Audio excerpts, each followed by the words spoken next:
Indicadores de pobreza en México. Para iniciar, vamos a definir qué es. El índice de pobreza humana, también conocido como indicadores de pobreza, es un parámetro estadístico desarrollado por la Organización de las Naciones Unidas, la ONU, para medir el nivel de vida de los países que, según esa organización, refleja mejor el nivel de privación en comparación con el índice de desarrollo humano. Fue creado en 1997. Lineamientos y criterios generales para la definición, identificación y medición de la pobreza. Estos lineamientos son de observancia obligatoria para las dependencias y entidades de la Administración Pública Federal en la ejecución de los programas de desarrollo social que tengan con fin o propósito la superación de la pobreza o la atención de la población en dicha situación. Con el fin de asegurar que las mediciones efectuadas con la presente metodología permiten ofrecer cierta continuidad, es indispensable que los criterios metodológicos que la sustentan permanezcan inalterados por un periodo razonable, de forma que las mediciones y su aceptación por el público en general.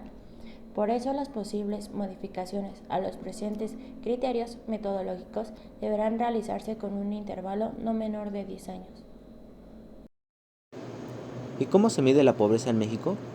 Hasta hace pocos años no se tenía en verdad clara la magnitud de la pobreza en México ni sus características principales, pero hoy en día, después de varias décadas de trabajo y la decisión del gobierno federal de medir esto, y finalmente al acuerdo que se logró en el Congreso para medir la pobreza en México, contamos con una medición de pobreza que es de vanguardia a nivel mundial. ¿Y qué se decidió en el Congreso en 2004 sobre la medición de pobreza? Establecieron los lineamientos y los criterios para realizar la definición, la identificación y la medición de la pobreza en México, tomando en consideración al menos 7 aspectos. Ingreso corriente per cápita. Ingreso corriente por per cápita. El indicador de ingreso toma en consideración los siguientes elementos. Se determina si el ingreso mensual total por persona es bajo, ¿sí? Es menor al costo de la canasta básica completa que incluye alimentos, transporte, educación, salud, esparcimiento, bienes y servicios de consumo habitual, entre otros. En consecuencia, se considera a la persona como no carente por ingresos, solo si su ingreso corriente total per cápita es mayor al costo de la canasta básica completa. El ingreso corriente total per cápita incluye los siguientes componentes y se ajusta por economías de escala y adulto equivalente. Ingresos monetarios de las personas. Remuneraciones del trabajo. Ingreso por trabajo independiente. Autoconsumo. Ingreso por renta de la propiedad y transferencia. Ingresos monetarios de las personas. Remuneraciones al trabajo. Ingreso por trabajo independiente. Autoconsumo. Ingreso por renta de la propiedad y transferencia. Ingresos no monetarios. Pago en especie, transferencias en especie y regalos recibidos en especie.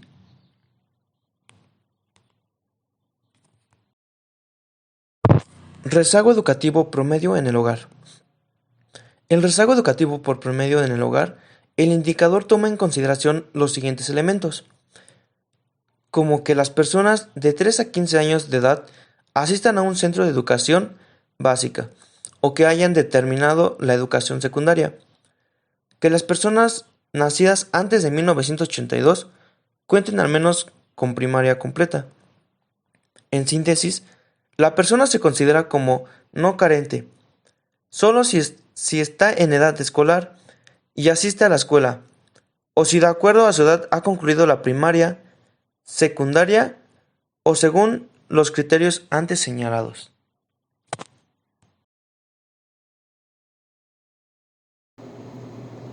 Nuestro siguiente indicador es el acceso a los servicios de salud. El indicador toma en consideración que las personas cuenten con derecho a recibir servicios médicos de alguna de las siguientes instituciones. Puede ser el Seguro Popular, servicios médicos del IMSS, del ISSSTE o ISSSTE estatal. También entran en consideración servicios médicos como Pemex, Ejército, Marina u otra institución pública o privada. Por lo tanto, la persona se considera como no carente solo si cuenta con la inscripción o derecho a recibir servicios de salud de alguna otra institución antes mencionada.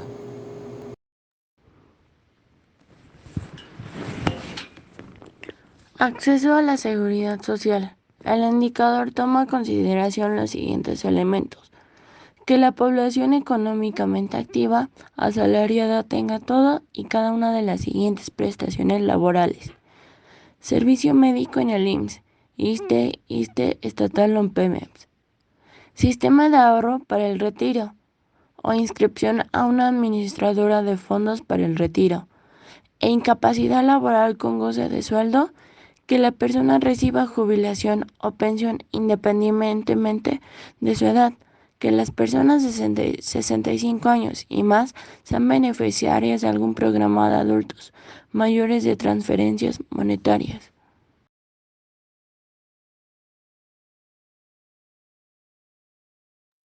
Calidad y espacios de la vivienda.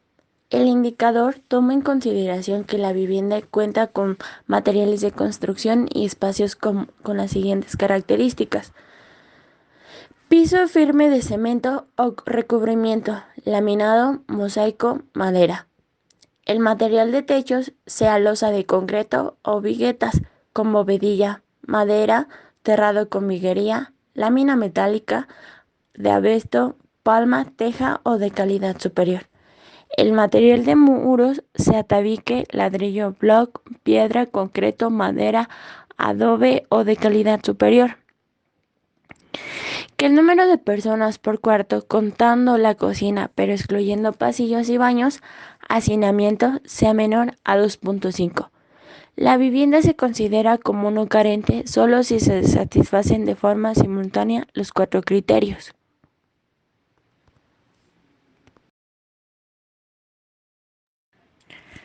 Acceso a los servicios básicos en la vivienda.